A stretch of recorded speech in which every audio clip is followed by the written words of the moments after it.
उदारता और दयालुता के साथ दिए गए उपहार करुणा और समझ के एक घेरे में फलते हैं। इसके विपरीत लालच और धोखे के रूप में बोए गए बीज अनहोनी और अलगाव की कटाई के रूप में पकते हैं।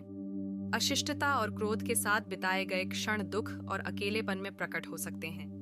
किसी रिश्ते में धैर्य और समझ की कमी बाद में टूटन और संकट के रूप में सामने आ सकती है। यह समझना महत्वपूर्ण है कि हम जो निवेश करते हैं, भले ही वह छोटा हो, भविभव में महत्वपूर्ण परिणाम उत्पन्न करता है। अंत में कुछ कर्म अप्रभावी भी रह सकते हैं। ये वे कार्य हैं जिनका प्रभाव हमारे स्वतंत्र इरादे से टकरा सकता है या हमारी उच्च प्रयोजनों द्वारा ओवरराइड किया जा सकता है। क्षमा का कार्य अतीत के नकारात्मक कर्मों के प्रभाव को कम कर सकता है।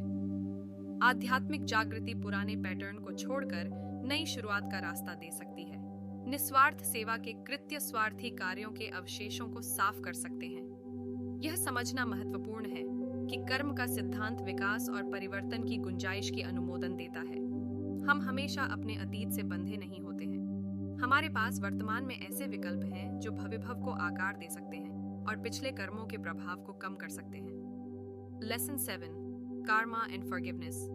क्षमा कर्म को समझने का एक अनिवार्य हिस्सा है।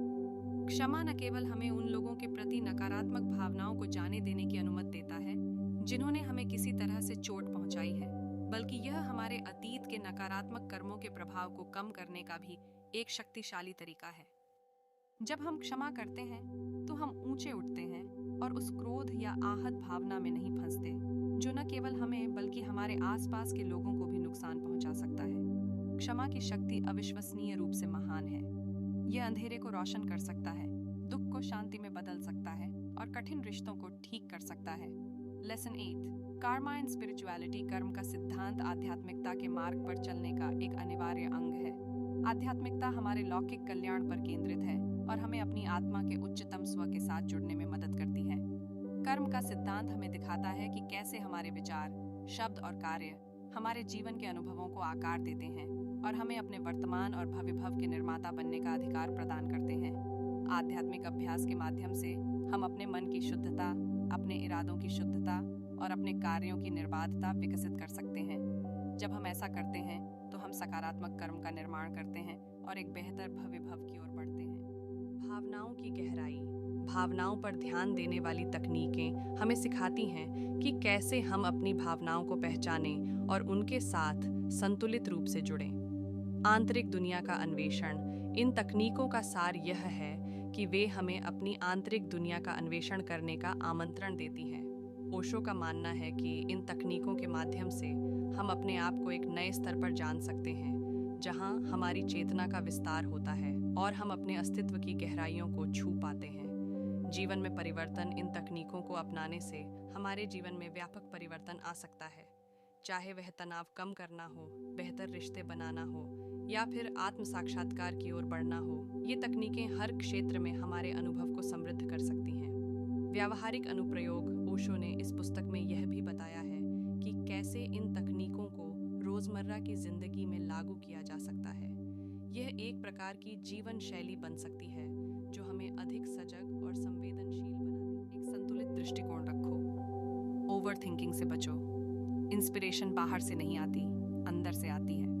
अनुशासन से आप कुछ भी कर सकते हैं। जीवन में आगे बढ़ने के लिए आपको निरंतर सीखना और विकसित होना होगा। 1, समय का सदुपयोग करो। समय आपके लिए कभी नहीं रुकेगा। आपको जो भी सोचना है वह अभी सोचना है, जो करना है वह अभी से शुरू करना होगा। दुनिया को बदलने का एकमात्र तरीका है कि खुद को बदलें। अगर आप अपनी जिंदगी को बदलना चाहते हैं तो पहले अपनी आदतों को बदलें। 2, बुरी आदतों को पहचानो और उनसे छुटकारा पाओ। जीवन में हम सभी कई सारी बुरी आदतें बना लेते हैं। इन बुरी आदतों को पहचानना और उनसे छुटकारा पाना बहुत जरूरी है। 3, अपने लक्ष्यों को छोटे छोटे लक्ष्यों में तोड़ो। बड़े लक्ष्यों को छोटे छोटे लक्ष्यों में तोड़ने से उन्हें प्राप्त करना आसान हो जाता है। 4, अपने आरामदायक क्षेत्र से बाहर निकलो। आरामदायक क्षेत्र से बाहर निकलने से आप अपनी क्षमताओं को पूरी तरह से विकसित कर सकते हैं। स्वामी विवेकानंद ने कहा है, सबसे बड़ा पाप पाप से डरना है। अपने डर का सामना करने से मत डरो। 5, अपने डर का सामना करो। डर आपके विकास में बाधा बन सकता है। अपने डर का सामना करना सीखो और सफलता की ओर बढ़ो। आज के लिए बस इतना ही। सब्सक्राइब और शेयर करना ना भूलें। अपने सुझाव कमेंट में ज़रूर दें। धन्यवाद। आशा है कि आपको आज की बातें पसंद आई होंगी। अगली बार फिर मिलेंगे। तब तक सुरक्षित रहें और स्वस्थ रहें। नमस्ते।